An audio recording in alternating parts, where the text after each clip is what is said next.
Taoiseach, long before the current escalation of violence that we have seen and the genocidal attack on Gaza by Israel, or the events of October the 7th, I pointed out to your government and to Ursula von der Leyen when she was here, and something that was not lost on the people of Palestine or the Middle East, the shocking double standards in EU policy when you contrast Europe's attitude towards Russia's brutal and illegal invasion of Ukraine and decades of Israeli illegal occupation of Palestinian territory, the 16-year-long siege of Gaza, which by any definition is a crime against humanity and a collective punishment of the people of Gaza, decades of ethnic cleansing, and the failure of the European Union to impose any sanction whatsoever, ever on Israel. All before October. And that double standard continues. Your government, frankly under pressure, has now begun to express what most people in this country think and what most people in the world think, that Israel is a rogue state, that a state capable of a genocide is a state that should be sanctioned and certainly shouldn't be supported, given favoured trade status by Europe. You know, I mean, we're pouring billions into a war which frankly is going nowhere in Ukraine, but understandably we sympathise with the Ukrainian people as victims of aggression. The Palestinian people would have as much a case to ask for armed support from the European Union as the Ukrainian people do, but they're not asking for that. They're just saying, would you stop giving guns to the Israelis to kill us? Would you stop treating them like a normal state and giving them favoured trade status while they illegally occupy our territory, while they ethnically cleanse our people, while they impose a siege on Gaza, while they hold tens of thousands of Palestinians as hostages, and now indeed they're holding some of our citizens hostage. In effect, Zakania and at least two others that I know of, Irish citizens, are being held hostage by Israel. I mean, it's outrageous. Do you not see the double standards, Taoiseach?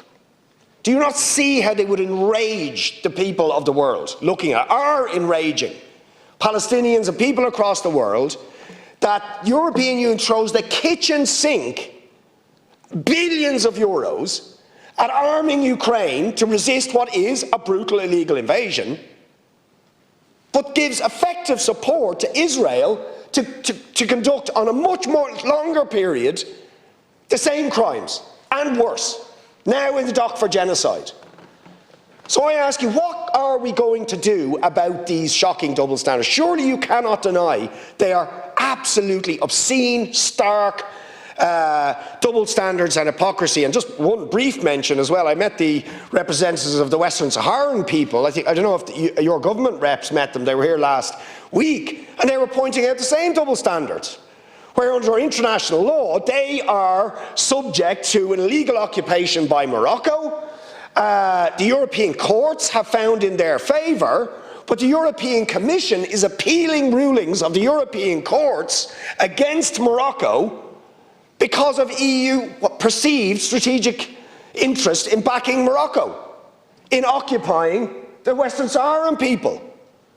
So, like, unless these double standards are challenged, Taoiseach, in a serious and sustained way, why would anybody believe in international law? Why would anybody believe in the moral credentials or the principles of the European Union? Aren't they being exposed as simply non-existent? Thank you, Deputy. Taoiseach to respond. Thanks to deputies for their questions. Just to respond to Deputy Haughey first, in relation to Palestine, this Parliament has already passed a motion in favour of recognition of Palestine as a state.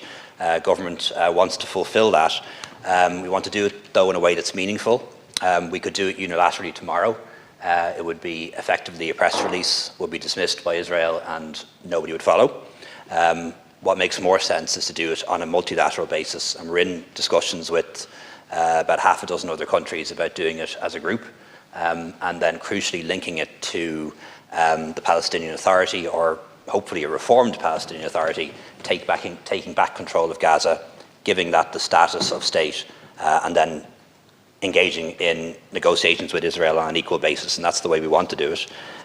In terms of the Israel EU Association Agreement, which governs our relations with Israel, between the EU and Israel, it has a democracy and human rights clause. It's my opinion and that of Prime Minister Sanchez that Israel is in flagrant and open violation of that clause, almost boasting about it, quite frankly, which I find shocking. And we're pursuing this matter. The Taoiseach pursued it at the FAC meeting, the Foreign Affairs Council meeting, as recently as Monday, and I will do so as well, bilaterally and again at the European Council in late March. Deputy Boyd Barrett talked about double standards. To be very frank, in foreign policy there are double standards, triple standards and quadruple standards all the time. Doesn't mean it's a good thing. And I think there is evidence of double standards in the European Union's response to Ukraine versus Palestine. I've called that out and I've said so. The Deputy engages in double standards himself sometimes too. I couldn't count the number of times the Deputy has raised Palestine as an issue here on Taoiseach's questions or leaders' questions in the past 2 years, because it has been so many times. I could count the number of times Ukraine was raised, probably on one hand or two. And that's double standards in my view. And your lack of interest in human rights in places like Cuba and Venezuela because they're socialist, again, to me, represents double standards. If you were as critical of them as you are of China, for example, you wouldn't be guilty of double standards. In relation to, that's the whole point, you're not critical of Venezuela or Cuba. That's the whole point of making Deputy. Double standards all over the place. Just do a bit of research, count the number of times you've raised Palestine versus Ukraine, the number of times you've raised human rights abuses in Cuba and Venezuela versus China.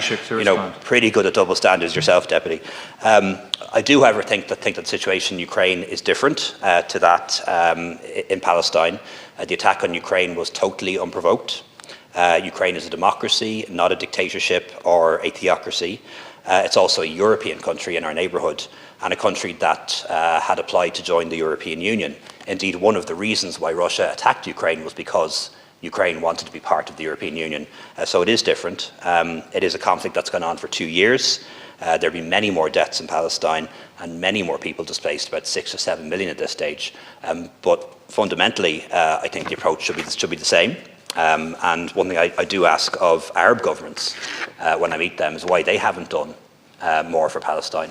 If you think of all the things that European countries have done for Ukraine, and I don't mean giving them weapons, I mean things like sanctions, like overflight bans, cancelling visas, all those things European countries have done for our neighbour Ukraine. And I think Arab countries could do a lot more for their neighbour and their brethren in Palestine. Thank you.